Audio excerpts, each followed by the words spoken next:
president is wrong. Paul Begala is wrong. The polls are right. And Trump's convictions continue to eat away at his Republican support. And the Democrats need to emphasize his criminality at every turn. Now it is Morning Consult's weekly tracking poll, and ignore the swing from Trump +1 last week to Biden +1 this week. This is their analysis of their poll. Quote, New York trial hurt Trump's image. This is the sixth successive week in which Biden's net favorability rating has bettered Trump's, a trend that began as legal proceedings in New York ramped up. The latest data shows Trump's worst net favorability rating since last January. That is the point. Biden's net favorability is -9.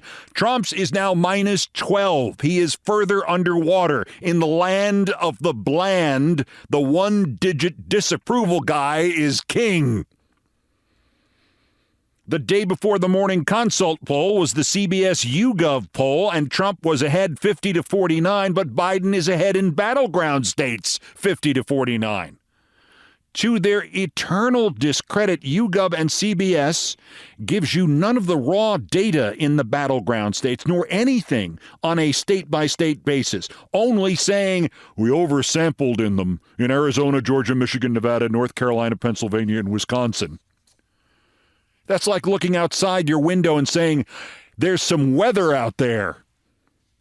CBS also completely and more importantly misses the point when it asks which issues are major factors in your vote, and it gets 81% saying yes, the economy is a major factor in my vote, 75% say yes, inflation is, 74% say the state of democracy is, 56% say yes, the U.S.-Mexico border is a major factor in my vote, and then CBS concludes only 28% said the Trump conviction would be a major factor in their vote. 17% said it would be a minor factor.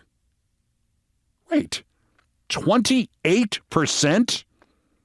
So 56% say the border, immigration, deportation, the Trump racism card. 56% say that is a major factor in their vote, something Trump has been selling nonstop for 9 years.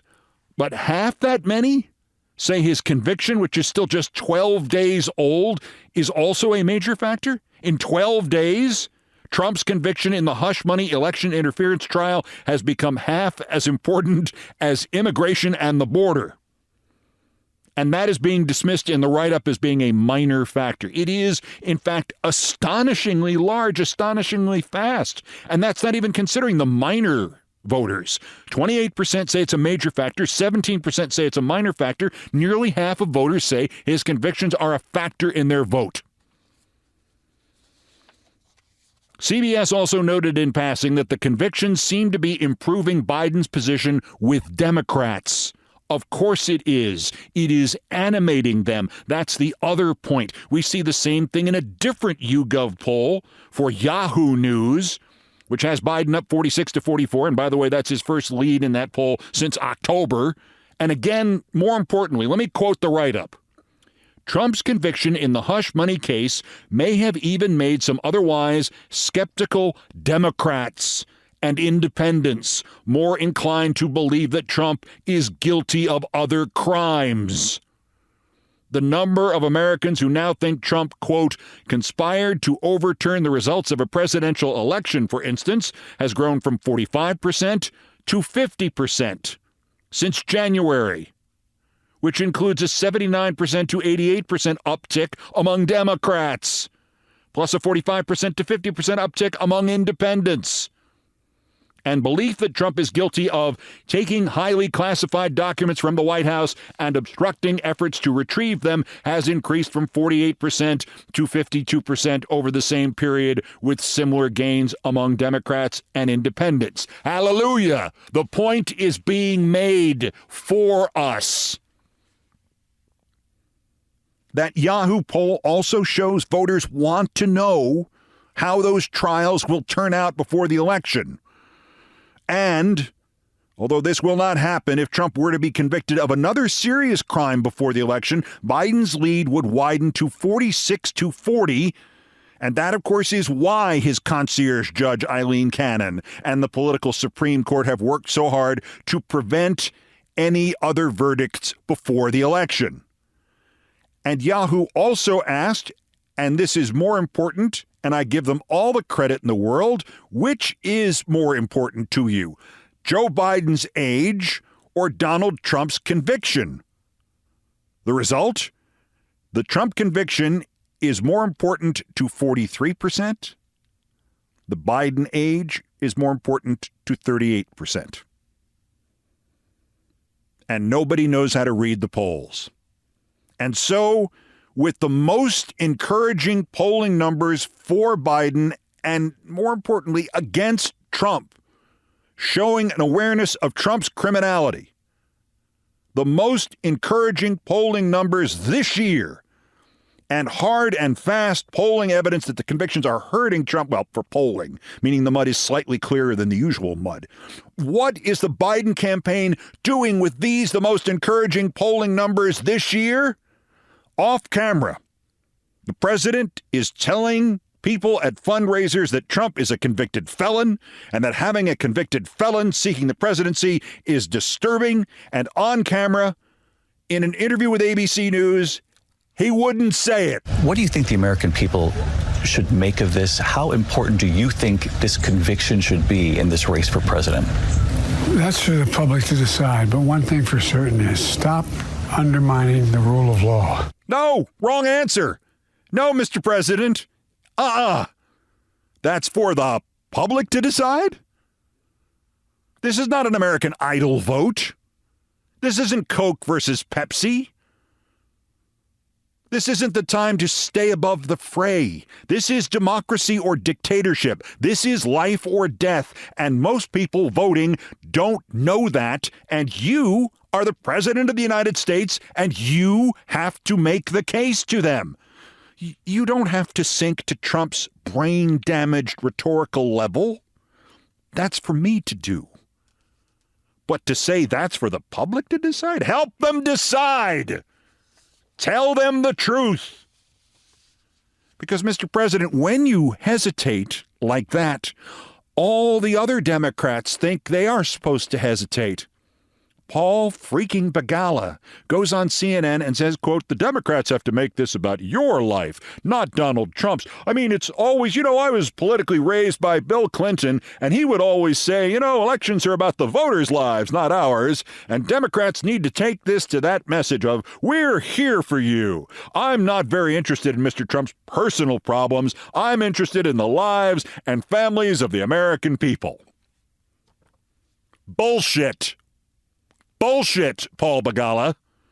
Trump's personal problems, like his, dictatorship problem, and his, if I lose this election, I'll die in prison problem, and his, I'm a convicted felon problem, these are all also about the voters' lives. Trump is willing to end all of the voters' lives just to save his own. You want to debate how much economics, how much immigration, and how much dictatorship in the mix here? Fine. But don't tell me you're not interested, Mr. Begala, in Mr. Trump's personal problems. Or I will have to mention that your last consulting job was on Hillary Clinton's 2000 campaign, and we know how that turned out. And you and the others are still thinking 2024 is just 1996 with a little added pizzazz. A little frisson of, America's going out of business sale. The suicidal madness of the Paul Begalas, even the Biden reluctance to just partially focus on Trump's convictions, is also at its core an inability to realize that not only can you base a campaign on more than one theme, more than one slogan, more than one pitch, but that in these days of epically low attention spans, you have to. Nobody is saying the whole anti-Trump campaign should be about his crimes. You need to have as many ads about his attempts to overthrow democracy. But you also need just as many and just as bold ads about meat and potatoes issues. I wouldn't be so upset about this if the Biden advertising were a little stronger. Trump keeps promising to defund all schools that have vaccine mandates. Well, this should be an advertising no-brainer. I cooked this up. It took me about 45 seconds.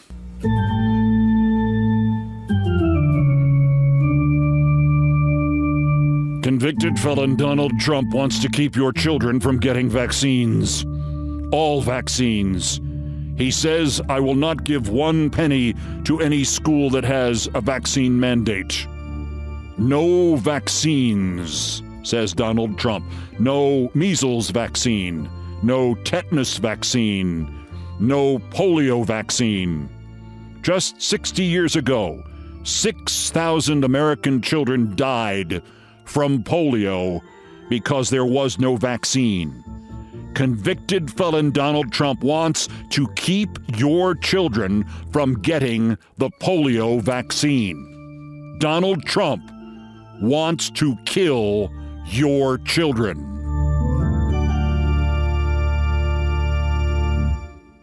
Okay, how hard was that? Just slap I'm Joe Biden and I approve this message on the end, and you have a campaign ad, and you have the lead story in the news cycle that day. Simple, memorable, and by the way, true. What do you think is going to happen if Trump is reelected and there are no vaccines? Once again, I wrote that in 45 seconds. Imagine what a pro could do. And don't tell me it's too tough. We need that Willie Horton commercial attitude, only with facts and reality. Or if you don't want to do the Trump wants to kill your kids ad, how about a quick pocketbook style commercial?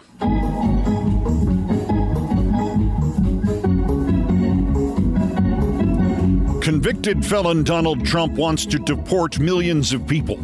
Maybe you like this idea. Maybe you hate it. But either way, he's going to make you pay for it. Who does the tough jobs in this country? Who harvests the crops? Who cooks at the restaurants?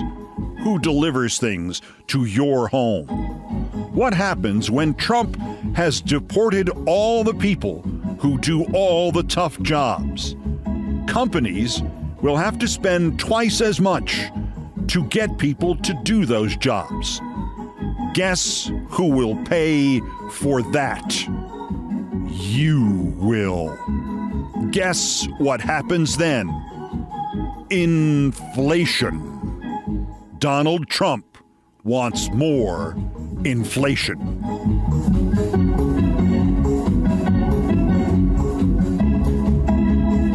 I mean, you can make one of these for every topic you could think of, from the price of gas to the impact of Trump's stance on climate change, on the cost of orange juice. In fact, you could make 10 new ones a day. I could make 10 new ones a day. This isn't as hard as the Paul Begalas of this world want you to think. And you can go really topical. I mean really topical.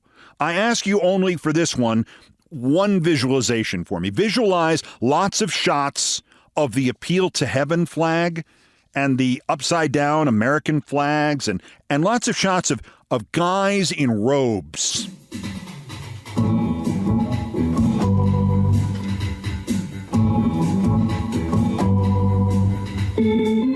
Convicted felon Donald Trump loves Supreme Court Justice Sam Alito. You know, the flag guy. And Sam Alito has told an investigative reporter that he agrees with her, that America's future is a choice. Tolerant moderates like you must lose. Lose everything, so that Sam Alito and convicted felon Donald Trump and other religious fanatics can win. One side or the other is going to win. That's what Trump and Alito want. They want to win, and they want you to lose everything. Vote Democratic. We will get Sam Alito off the Supreme Court, or we will expand the Supreme Court, because this country is for all the people. This isn't Iran. This is America.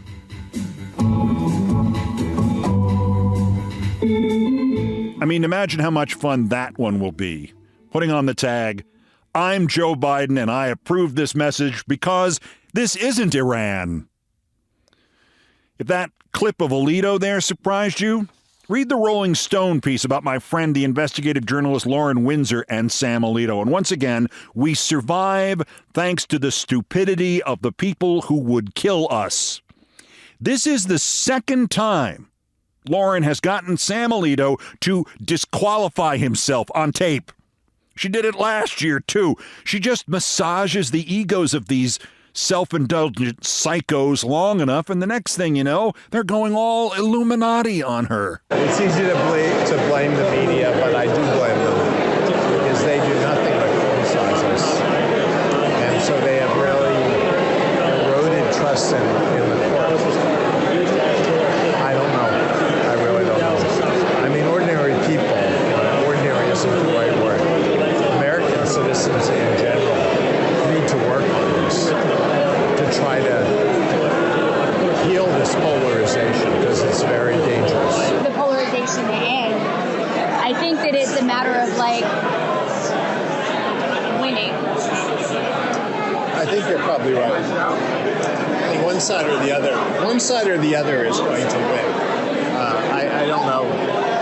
I mean, there can be a way of living together peacefully, but it's difficult, because there are differences on fundamental things that really can't be compromised. Really can't be compromised. So it's not like we're going to split the difference. Unbelievably, in the Alito family, Justice Alito had the best night while talking to Lauren Windsor. Oh, boy. But why do you think they're coming after you? They are. I mean, the whole appeal to have a heaven flag was bullshit, right? Right, but that's, the other thing is the fem-Nazis believe that he should control me. Yeah. So you go to hell. He never controls me. Wait, there's more. What's the Italian proverb about revenge is a dish which people of taste prefer to eat cold with a lot of aperitifs? My heritage is German. You come after me, I'm going to give it back to you. And there will be a way. It doesn't have to be now, but there will be a way. They will know. You know what I want? I want a Sacred Heart of Jesus flag, because I have to look across the lagoon at the Pride flag for the next month. Exactly. And he's like, oh, please don't put up a flag. I said, I won't do it because I'm deferring to you. But when you are free of this nonsense, I'm putting it up, and I'm going to send them a message every day. Maybe every week I'll be changing the flags. There'll be all kinds I made a flag in my head. This is how I satisfy myself. I made a flag. It's white, and it's yellow and orange flames around it. And in the middle is the word vergogna. Vergogna in Italian means shame. Vergogna, Vergogna, Vergogna. Shame, shame, shame on you. I would say, as many have, hearing the whole tape of her 2 quick recordings of Alito, that he must resign. Except that the theocrats in this country are hearing those Lauren Windsor tapes and rejoicing and sacrificing goats or whatever it is they do, because Alito is their guy. And we have now certainly entered into what we can safely call the post-resignation era of American political history, in which nobody will go voluntarily, no matter the shame, no matter the crime, no matter the corruption, no matter the number of times they don't recognize that it's Lauren Windsor batting her eyes at them.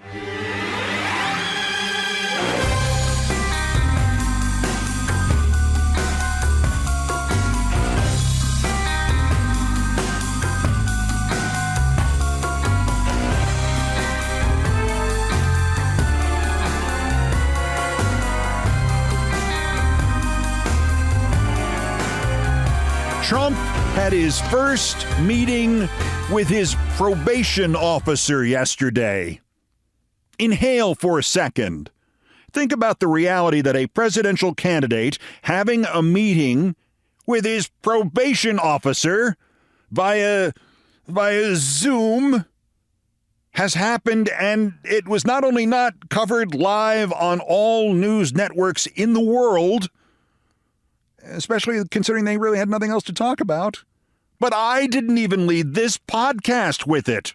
A meeting with a probation officer who's going to report to the judge with recommendations or at least assessments that will affect whether or not the judge sends him to the big house at the sentencing on July 11th. By the way, Trump just learned what I found out like 15 years ago, why you do not rely on Jonathan Turley as a legal expert or as anything else. Jonathan Turley went on Fox and says Judge Merchan can't send Trump to prison because Trump is an elderly first-time offender. He called him elderly. Elderly convicted felon Donald Trump. And look, I'm holding up these papers by Jonathan Turley. I don't know that Trump will be quoting any more Turley articles. Elderly first-time offender Donald Trump. Yeah, maybe put it in the B section, Mac. But, no, lead? Nah, hell no. We got the Hunter Biden jury went home without giving us a verdict. Oh, the Pat Sajak retirement. At the risk of devoting the entire podcast to navel-gazing and philosophy, it can never be overemphasized. Part of Trump's success is this fire hose effect. There's so much going on that something that happened Sunday is already forgotten. Like Trump glitching again. In fact, he escalated from ordinary glitching to the record scratch glitch, where you immediately repeat what you just said, and neither times can you finish the word. Oh, man. And no third, I tell you what, these are sick people, and I hope the military revolts at the voting booth and just says, we're not going to take it. Military. Also forgotten from Sunday, Trump out and out lying about disrespecting the military. Let me finish that for you. Military. Trump out and out lying about having disrespected the military. Here he is denying it, followed by him doing it on videotape in 2015. Think of it from a practical standpoint. I'm standing there with generals and military people in a cemetery, and I look at them, I say, these people are suckers and losers. Now, think of it. Unless you're a psycho or a crazy person or a very stupid person, who would say that anyway? But who would say it to military people with military? Because as President of the United States, I would say if I made that statement, if I have generals here, I would imagine that most of them would end up in a major fist fight with the president, okay? And you know what? I would have said it was okay in that one instance. They made up a story.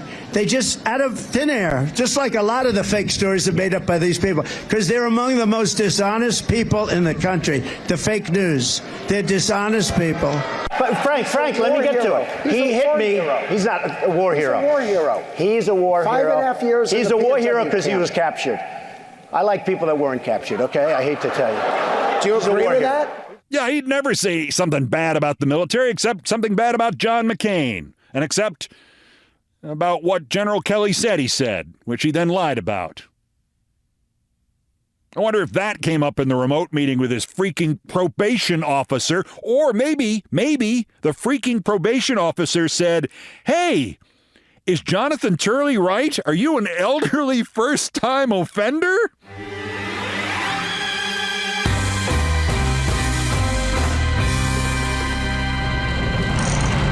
Elderly first-time offender. God, there's got to be a song in that. I'm working on it. Also, even though the once great Washington Post is a wounded being lying there on the veldt, which, if you know Washington, is take the metro, go to the Nationals Park station. It's out near there. Even though that's true, I am obligated to take a shot at the Washington Post because at this point it looks increasingly like Jeff Bezos adopted the phrase "democracy dies in darkness" as nothing more than a clever marketing slogan, and he don't give a damn about democracy dying in darkness, and he never did. The new Washington Post marketing slogan may very well be, well, democracy's dead already, so at least fascism makes me richer. The Post has profiled Russ Vought, the ironically named Trump cultist who is behind Project 2025 and theocratizing America and maybe, having the army shoot anti-Trump civilians. Russ Vought could wind up as Trump's Himmler or Goering or more likely his Albert Speer. He's nuts. He's amoral. He is completely unburdened by conscience. He waves the flag of religion and then tries to put it through your thorax. If he wasn't bald, Trump might have considered Vought for vice president. I mean, vote, Trump, vote. Perfect slogan. The Post headline in its profile about this man who is a danger to everything America has ever stood for, quote, Trump loyalist pushes post-constitutional vision for second term. Post-constitutional. In other words, we've cut to the chase here, have we, Washington Post? And we have already let Trump terminate the Constitution, so we're post-constitutional.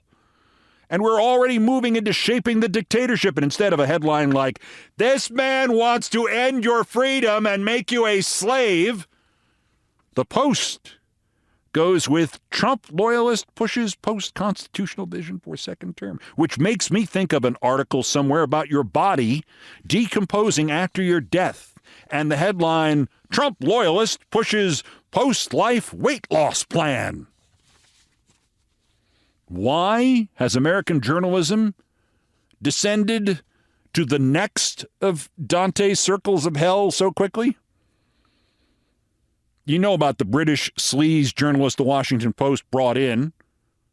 Trump loyalist pushes post-American vision for America. But do you know about the British editor-in-chief of the Wall Street Journal?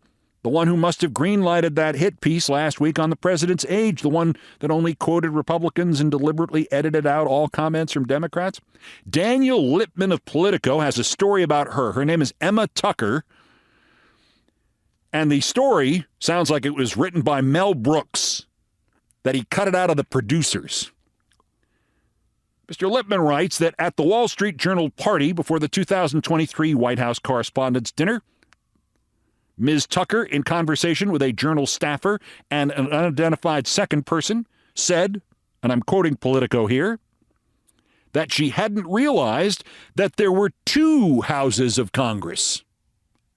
Oh, my God. She hadn't realized that there were two houses of Congress. Emma Tucker's response to this was, quote, this is garbage.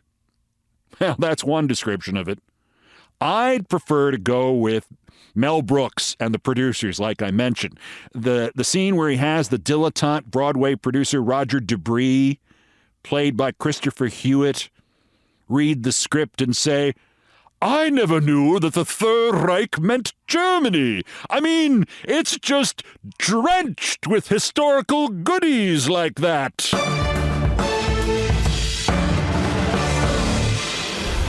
Wait, there's a North Dakota? Also of interest here, you think all that's bad? Which member of Congress, and by the way, there are two houses of Congress now. Have you heard? Thanks, Obama. Which member of Congress has indicated at a Trump rally that they believe that electric cars run on gas? I mean, you'd have to be pretty stupid to think that, so you have only like 275 choices. But I have faith in you. I think you can figure out who said this. That's next. This is an all-new edition of Countdown. This is Countdown with Keith Olbermann.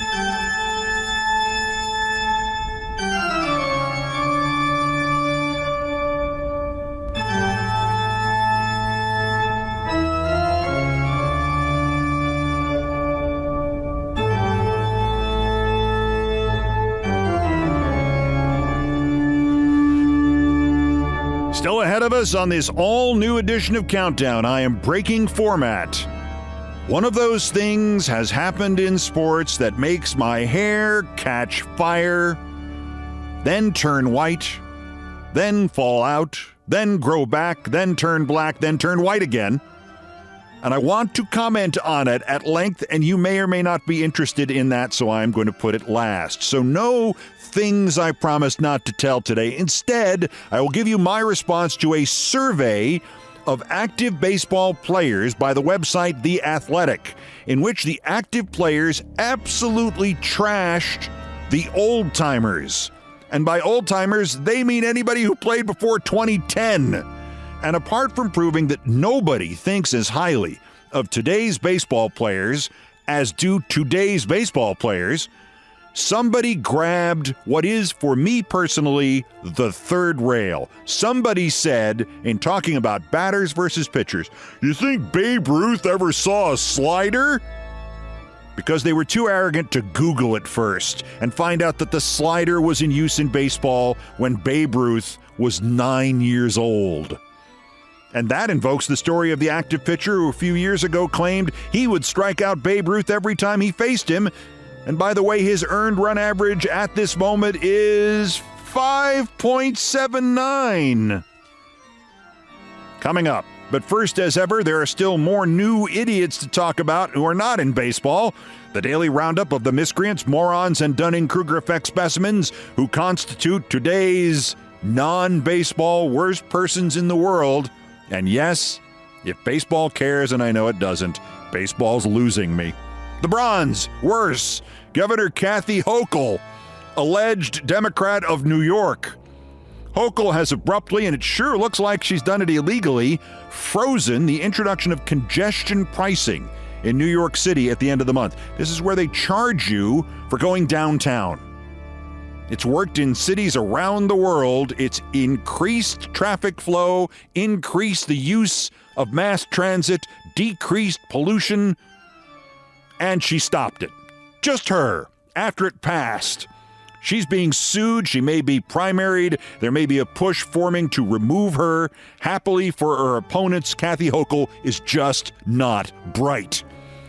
She claimed yesterday that no, she's not attending a fundraiser for her today in New York City. The fundraiser, which donors are being asked to fork over $5,000 to $10,000 apiece, is being held at days after she came down in favor of cars and traffic and pollution and sucked $1 billion worth of funding out of mass transit in New York City. This fundraiser for her is being held at the Center for Automotive Education and Training in Queens. And it's being staged by, well, this is a coincidence, the Greater New York Automobile Association, a group of car fanciers, people who like to make models. No, it's a group of car dealers. Governor Hochul, get the F out of my city. The runner-up, worser. Every once in a while, there's a moment or two when it seems as if Marjorie Taylor, insurrectionist, human trash, Barney Rubble Green, might not be as stupid as she looks. And then she reminds you, oh, yes, she is. And you think gas prices are high now? Just wait until you're forced to drive an electric vehicle.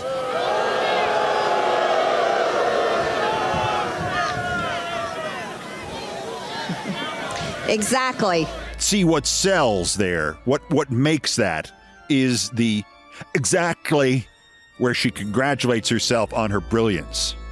Also, ma'am, you have a deviated septum. If you'll get it repaired, I'll pay for the operation. Exactly. Marjorie Taylor Greene thinks electric vehicles run on gasoline. Now, she may be confused. I mean, it's a day ending in Y. She may be confused. She might be thinking of hybrids. And I suppose if you walked her through it very carefully and slowly over the course of several weeks or months, Greene would finally realize that the point of electric vehicles, why they call them electric vehicles, is that they don't run on gasoline, and they certainly would not drive up demand for or the price of gasoline. But after like 3 minutes of trying to process reality, the eyes of Marjorie Taylor, "Are you sure you haven't had multiple concussions green?" just glaze over, and she gets that hit in the face with a snow shovel look. I mean, this one is up there with the time she demanded a national divorce because in her new country, let's call it Moronica, you could force students to recite the Pledge of Allegiance every day. The Pledge of Allegiance in a divorced country, the Pledge of Allegiance that includes the line, "One nation, indivisible." I guess division would be illegal in her new country. She doesn't know what indivisible means. The debate over what makes Marge so stupid is endless and pointless. Just last week, she explained something on Twitter by using a phrase that she must have heard a not stupid person say once. Therein lies. Only she thinks it's there and lies. She spelled it T-H-E-R-E, space, new word, E-N-L-I-E-S. She thinks there's a word and lies. Like, that guy used to run China, Joe and lies. Oh my God, there and lies. For all intensive purposes, Marjorie.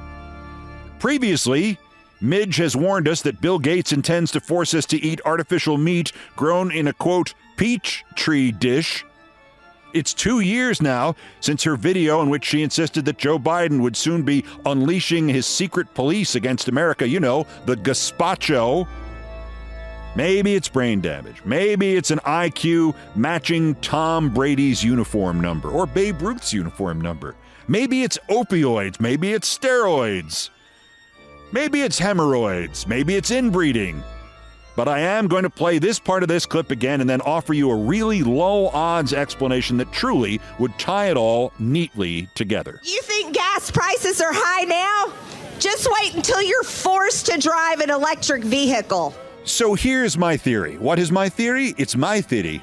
My theory was born last month after scientists at Cambridge University completed a 10-year project to take some unearthed bones from a Neanderthal woman who had died 75,000 years ago and was found in the Shanidar Cave in Kurdistan in Iraq. And using computer modeling and precise calculations and a little art, they reconstructed her face. They call her Shanizar Z, and she's a dead ringer for Marjorie Taylor Greene. I mean, a little on the facial coloring, but with the amount of makeup Marge wears, it's pretty close. Same bulging bones under the eyebrows, the high cheekbones, the prominent nose, only the hair color is really different, and we know how it got different. So here's my theory. When they found Shanizar Z, Neanderthal woman from 75,000 years ago, they did not find her alone. There were two of them, and one was dead, Shanizar Z, and the other one was just frozen in suspended animation, and they brought her back to life, and they named her Shanidar MTG. And the Republicans promptly ran her for Congress. And here we are, with a leading GOP elected representative insisting that electric cars run on gasoline. But our winner, the worst of worsts, Politico Playbook. Politico Playbook is well known as the home of typos and log rolling for the editor's girlfriend and editors who are only there because they've been fired by everybody else, and printing interminable lists of anonymous political reporters who mistakenly think they are celebrities because they were attending parties they don't know are slightly less important than the meetings of the Kiwanis Club in Rapid City. But even for them, even for Politico Playbook, this is a dilly. It's about North Dakota Governor Doug the Monobrow Burgum and how, as I have suggested here for months, Burgum is actually the clubhouse leader to be Trump's running mate because when Trump picked Mike Pence, he thinks he was right and Mike Pence just failed. He needs a better Mike Pence, and that's got Doug Burgum written all over it. Anyway, here's the typo about Burgum and Trump. Quote, "As for looks, which are clearly important to the former president, Trump has also told people that Burgum looks the part and has gushed over his thick head of head." Thick head of head? Doug Burgum has a thick head of head? That's some typo. Politico Playbook. At least I think it's a typo. Today's worst persons in the world. Thick head of incompetence, more likely. Holy crap, what a shit place.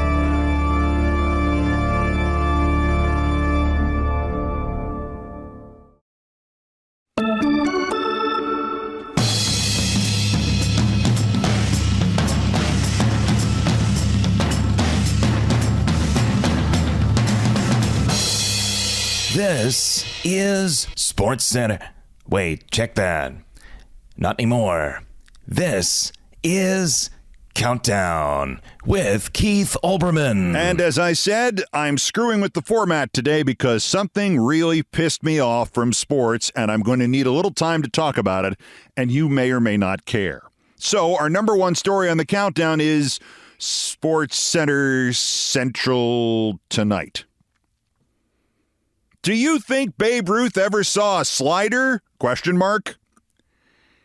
Annually, the now New York Times-owned website The Athletic does a survey of Major League Baseball players in which they make the mistake of asking today's baseball players opinions and questions and insights about the game today and about the game in the past. And one thing has been certain for the last...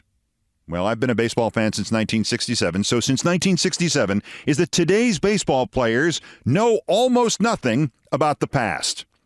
And I mean the 2024 baseball players know nothing about 1994, as the 1994 players knew nothing about 1974, and as I presume, the 1924 players knew nothing about 1884.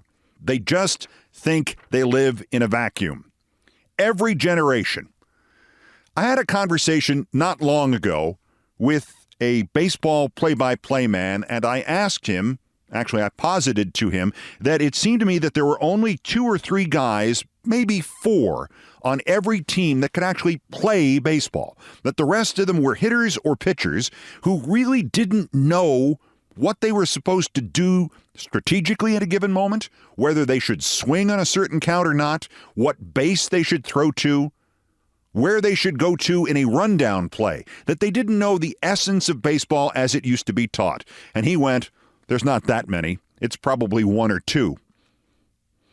In any event, The Athletic asked baseball players many different topics and asked them one thing in particular. What about the criticisms of today's game by recent former major leaguers? Well, you should read this article just to see how highly today's players think of themselves and how nobody appreciates them and how they don't get the credit for playing in the most difficult game that has ever been called baseball, that nobody ever looks out for what they need, that they don't get what they deserve, despite the $700 million contract that Shohei Ohtani got and the freedom to play basically anywhere they want to from one year to the next, and coaching staffs that are now 20, 25 guys per team trying to help you, and all the video in the world and computers and all the rest of that. But it all boils down to that one quote I started with.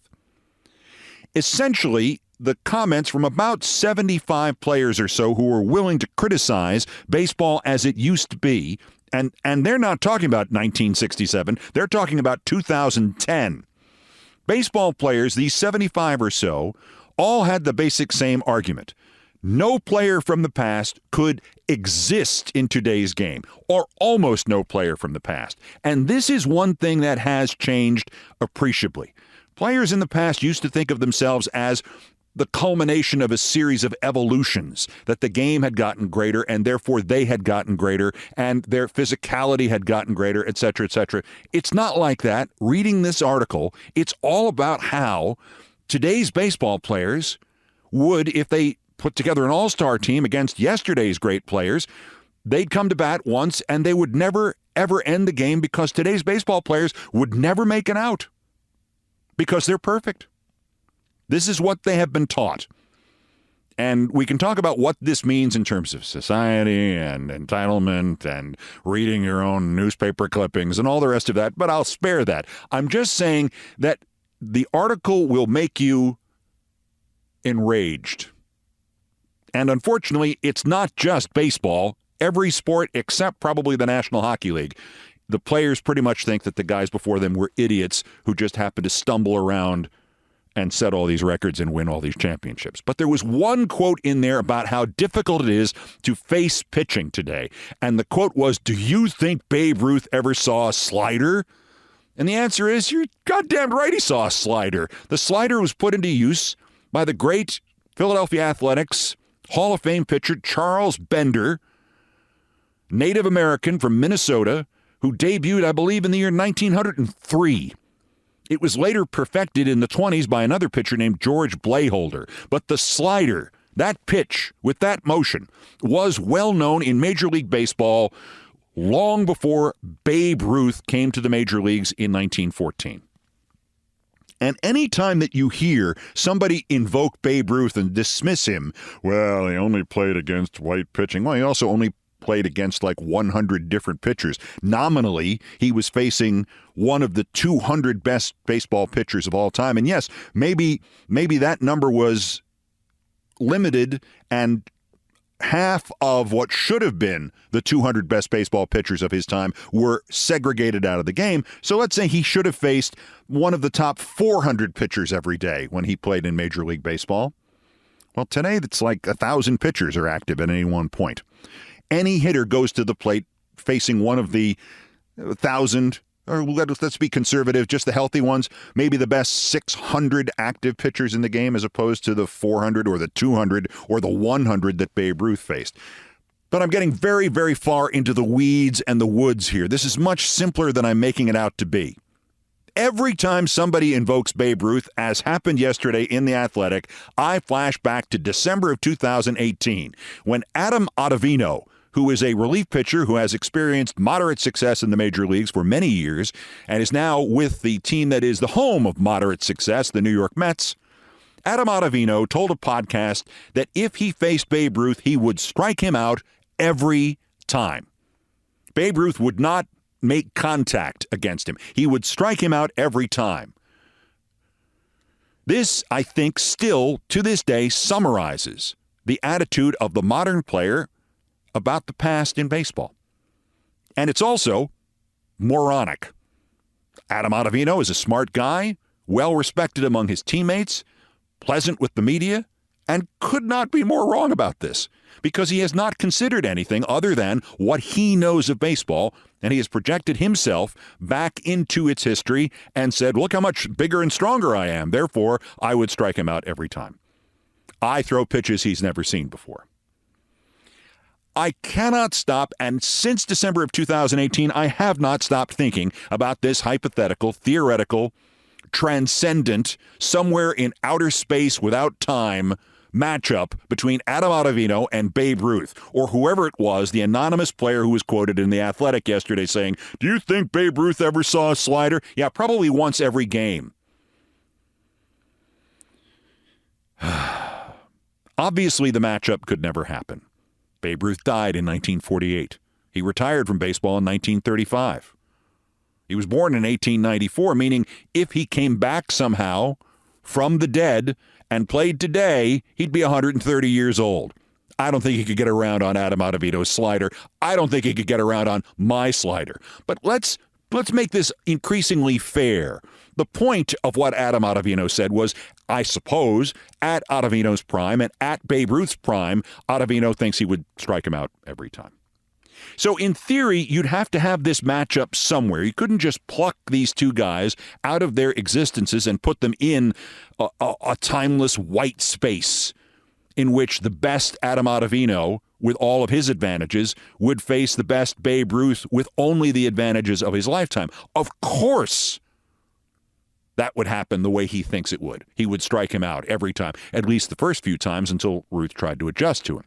But it wouldn't happen that way. Even in the wildest theory of time travel and space, you got to travel to some time. So where do you play it? Is it a home or a road game for Adam Ottavino? Is it 1927? Is it Babe Ruth's prime? Babe Ruth as he was? A little portly, but surprisingly nimble? Big belly, big shoulders, unbelievably fast hands, as fast as Henry Aaron, according to those who saw them both, as fast as any player today, and tiny little legs, unexpected speed and grace. And more importantly, in 1927, Babe Ruth hit 60 home runs, and no other team in the American League hit more than 56 home runs. No other complete team came close to his individual performance in home runs. For the equivalent impact, how many more home runs he hit than everybody else, last year there would have had to have been, in 2023, a Major League Baseball player who hit himself 255 home runs. That's how better than everybody else Babe Ruth was in 1927. But also, what about the ballparks you're playing in 1927? Where did he hit these? Down the left field line at Yankee Stadium, and Ruth was a left-hand hitter, was 281 feet. Down the right field line, it was 295 feet. Tiny distances. Even then, on the other hand, in center field, it was 490 feet to the bleachers in center field. Any major league hitter who came into a ballpark in which center field was 490 feet away, they would leave. They would go on strike.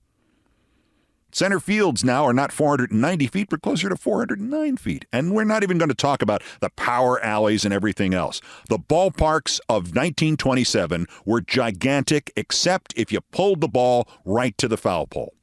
Because Yankee Stadium, 295 feet right down the line there for Babe Ruth's home runs, then jutted out to about 320 almost immediately, and then gradually out to 490 feet in right center field and center field.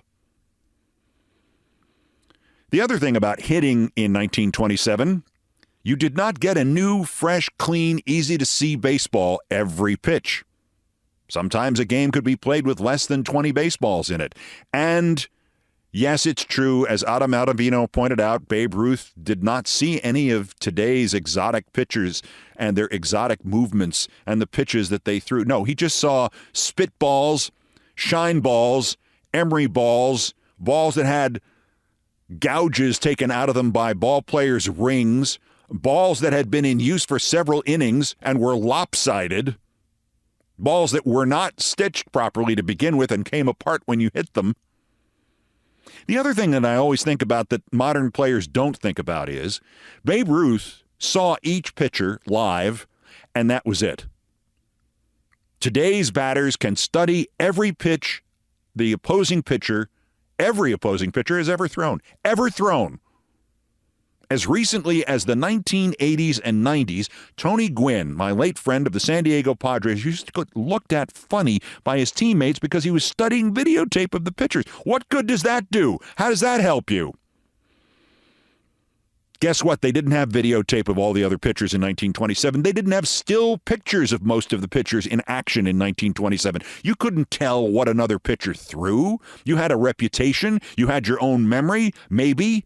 Like many players did, you wrote down what you saw as it happened so you'd have a fresh memory the next time you saw the guy in St. Louis in August when it was 95 degrees and you were playing at 1:30 in the afternoon. Babe Ruth had no gym. Babe Ruth did not work out. Nobody really had understood the relationship between staying in shape and hitting home runs or hitting or pitching or anything else. On the other hand, if you're playing this game in 1927, it would seem that almost all the advantages, the gigantic ballparks, no video, no gym, that would favor Adam Ottavino, and I'm sure it would for the first couple of at-bats.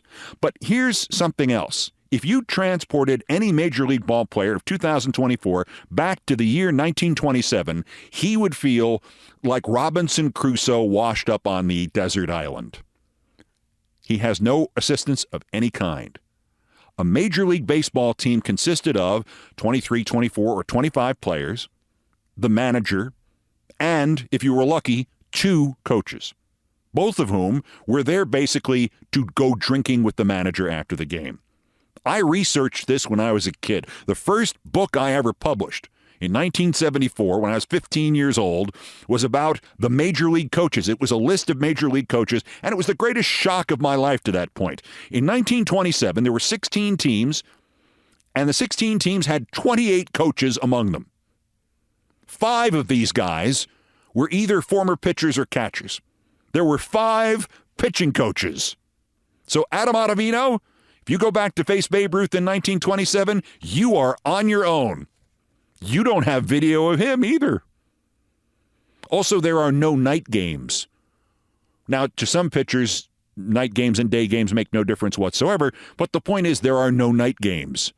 And most importantly, for somebody like Ottavino, who was a very good pitcher, there are no good relief pitchers. Maybe there's one or two. Furpo Marbury of the Washington Senators would come in and work in relief almost exclusively.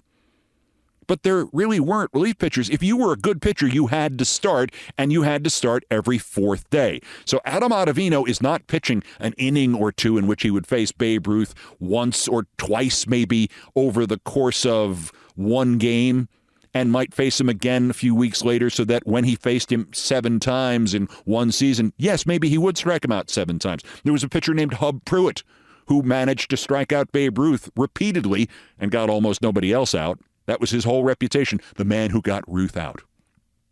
But Ottavino would not have the luxury of only facing Ruth 7 times. He'd have to face him 4 times in a game, because not only would they make him into a starting pitcher, but the likelihood of him being relieved at any point during the game is almost zero. You go out there and throw your 200 pitches at him, and then we'll see you in 4 days again. And by the way, you'll see the Yankees again in no more than a month's time, because there are only 7 other teams in the league, and you play each other on a balanced schedule, none of this interleague crap. So that's 1927. What if you brought Babe Ruth? Do you think Babe Ruth ever saw a slider? Yeah, he probably saw a slider and all those spitball pitches and the other things. And by the way, he wasn't wearing a batting helmet for any of this, nor any armor on his arms, nor any protection of any kind. So let's bring it to 2024. And Adam Ottavino is as he is, and Babe Ruth is the stranger arriving in a new world. Well, the first thing that Babe Ruth finds out is Shohei Ohtani signed a contract last winter for $700 million for 10 years. And even when the calculations are shown to Babe Ruth as to what that means in 1927 dollars, Babe Ruth is going to say, "Holy spit!" And he's going to go right to the gym and start working out in the hopes of playing until he's 45 years old, rather than retiring forcibly at the age of about 40. That's the first thing he's going to see. He might actually begin to take care of himself.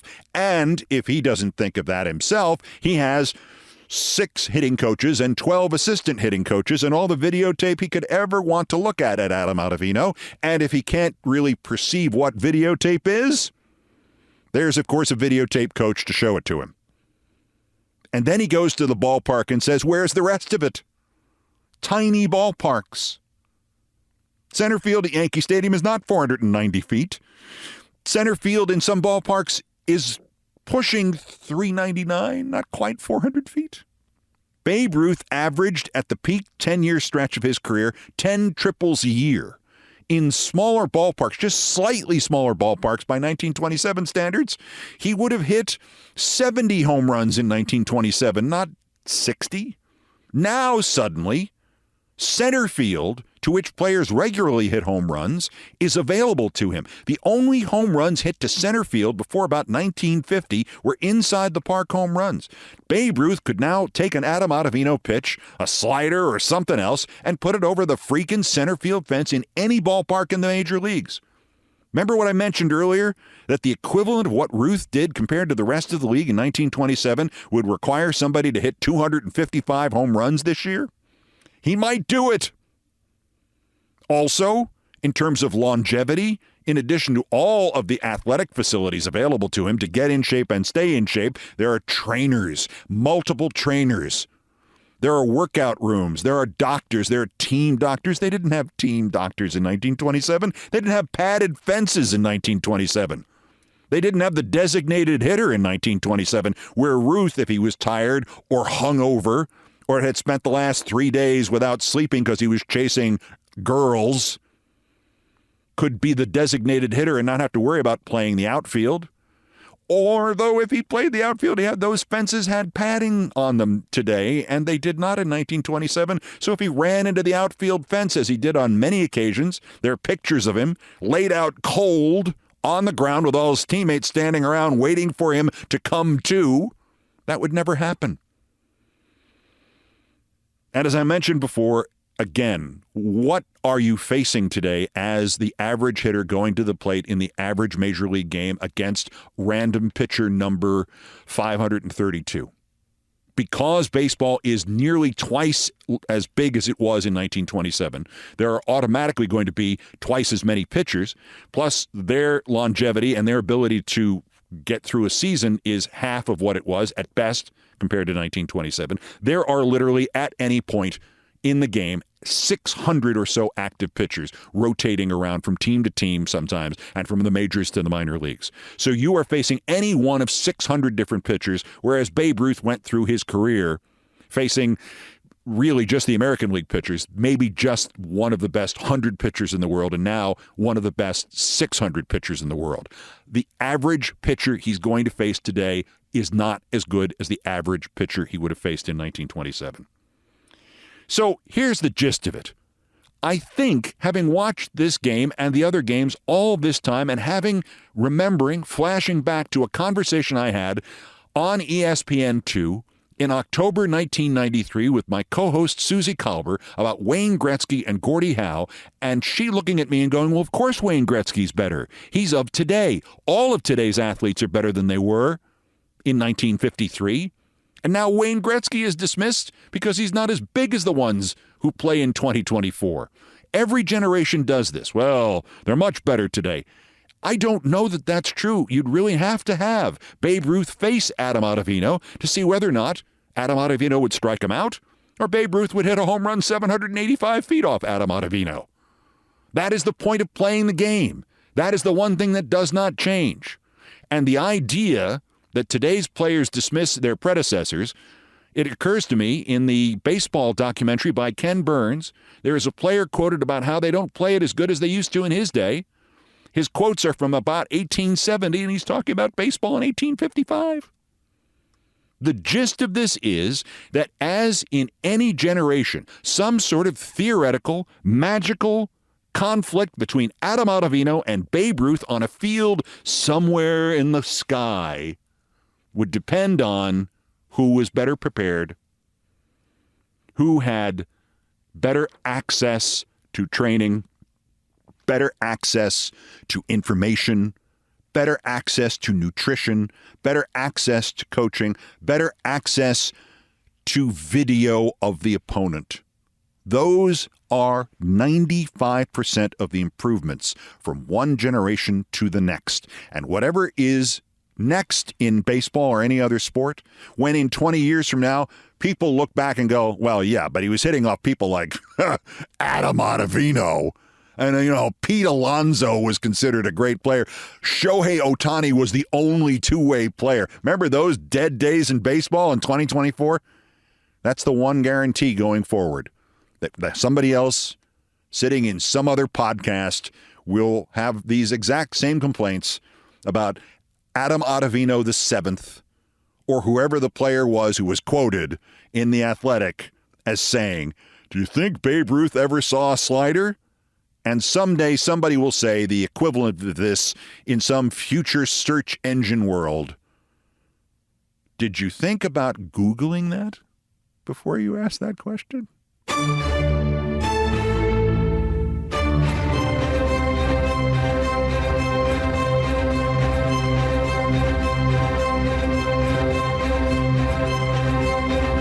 And another thing about the goddamned 1890 World Series and how that ended. Next time. I've done all the damage I can do here. Thank you for listening. Countdown musical directors Brian Ray and John Philip Chanel arranged, produced, and performed most of our music. Mr. Ray was on the guitars, bass, and drums. Mr. Chanel handled orchestration and keyboards. It was produced by TKO Brothers. Other music, including some of the Beethoven compositions, arranged and performed by the group No Horns Allowed.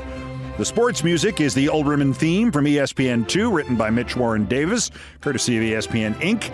Our satirical and pithy musical comments and the organ accompaniment for the commercials in the A block by Nancy Faust, the best baseball stadium organist ever. Had to work on a song for Jonathan Turley. Our announcer was my friend Larry David, and everything else was pretty much my fault. That's countdown for this, the 148th day until the 2024 presidential election, the 1,253rd day since convicted felon Donald Trump's first attempted coup against the democratically elected government of the United States. Use the July 11th sentencing hearing for an elderly first-time offender.